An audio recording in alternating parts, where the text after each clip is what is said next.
What's going on, y'all? Like I said, they can do things different. Listen to this, man, and listen to it all the way. Who would say who's right, who's wrong? You in a classroom, you go there for school, not to die. No help around. Getting stripped, beat every day.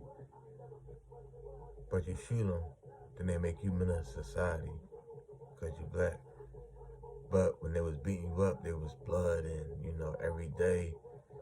Then you had to defend yourself so you wouldn't die, and you ended up killing them.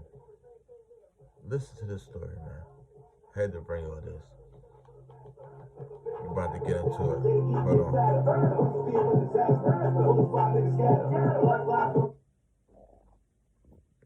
Let's get past this little rap, John. We're not here for that. We're here for this message. Oh, shit, hold on. Man, I done got thrust into, helping, the young brother Timothy, man. I was, in the beginning when I first got the, we all first seen the news, man. I was with everybody else, getting the rope and hanging. And as time began to go on, while the school was on lockdown, right? So this is why all the kids are still at school. He's running loose, and the media is in a frenzy. The kids was releasing information. The kids were the one who released the video at school while on lockdown on social media to show that this kid was being bullied. It was the children making notes while on lockdown at the school saying that this kid was bullied. But the media didn't put that out. So it wasn't until later that day we all get word, we see the video. So, I got a phone call from Mo3's manager, Rainwater, saying, man, you should help this kid. He's been getting bullied. And so when I looked on social media, I had started seeing posts from, the aunt or a family member kind of giving more detail that they have been reporting this kid have been bullied. And so then someone that had been working as a family spokesperson at the time reached out to me, told me they was with the family, and I said, man, I want to meet with the kid when he get out of jail. Well, his So he was getting bullied. Even his classmates was calling and say he was getting bullied. Keep that in mind.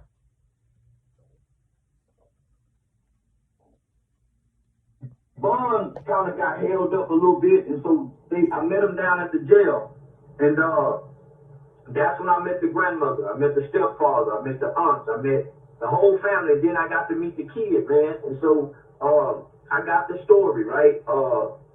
Talking to stepdad, good kid, come from, he grew up in private school, so he's been going to an affluent private school. He had both grandma and granddad. He had both his stepdad and his mother. His father was murdered while his mother was pregnant, and his father was murdered by an associate in a robbery. So this kid grows up to get robbed, in public school. He's never had a fight, so he's been in private school. He's been in a environment. He's been in a structured world where fighting is not a solution. So he don't know how to solve problems fighting. So grandfather is a retired military guy. Fared pretty well in life. He died. Left the family some money, so they're pretty financially stable. The kid wanted to go to public school because he's kind of good at sports. He wants to play public school football. So, against mom and wishes, The kid wants to play public school football. The one that's being bullied on. Don't make my room cleaning up, but I had to take time out to make this video because I'm feeling better today. That's why videos have been coming. But listen, this is deep. You want to appease your child, man, so they put him in public school. I think he's been in public school maybe 2 years now, a year and a half, 2 years. And here come these problems. Problems of being assaulted, problems of being robbed. And the kids that's doing this to him, as you saw in the video, they screaming on blood. Well, you know what? I haven't even got a chance to look at the video because I can't find it. But from you watching the video and from others, this boy didn't even swing back in this fight that he had. No, he didn't throw one punch back. He was, and see, the news media and everybody else is saying a fight. But when I look at the video, I see an attack. I see a kid sitting down who got attacked, who never fought back. So I didn't see a fight. Now, my thing is, right, prior to this fight, what happened, did the kid that he had to fight with, did he attend that school? Well, the school isn't saying, but from what the children are saying, that this kid was transferred to another school. Then you have reports saying that he goes to the school, but he really don't show up to school. So he goes to the school, but he hardly ever shows up. But this fight seemed like it was a pre-planned fight. Now, what if this was your kid going through this? It's going to be a part 1, a part 2, and a part 3. Listen there. But what if this was your kid going to school being bullied? Because everybody in the school knew this fight was going to take place, including the teachers. Right. So basically, the staff didn't do nothing to stop the fight.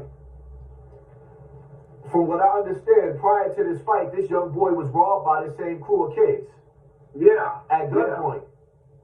Yeah, at gunpoint. And what the streets are saying, and you know the streets talk, they stripped him naked. So this kid has been enduring humiliation.